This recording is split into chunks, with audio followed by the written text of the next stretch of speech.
Kaloob na kakayahan ni John Michael Noquilla Tapia. Isang kabataang puno ng samut-saring galing sa musika, sayaw at sining, laging may ningning, manunulat, aktor at lider sa paaralan. Bawat larangan ay kanyang sinisikapan. Sa likod ng ngiti ay isip niya'y malalim.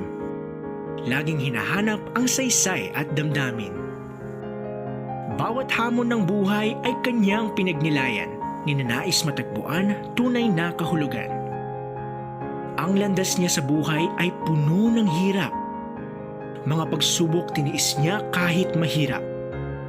Sa gitna ng bagyo, hindi siya nag-iisa. Sapagkat ang Diyos ang kanyang laging kasama. Tuwing siya ay mahina, sa Diyos lumalapit. Sa panalangin, mahigpit siyang kumakapit. Salamat sa Diyos sa biyaya't kakayahan.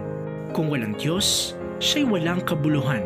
Ngayon, malinaw na sa Kanya ang layunin. Mahalin ang Diyos ng buo sa puso't damdamin. Mahalin ang pamilya at ang katuruan.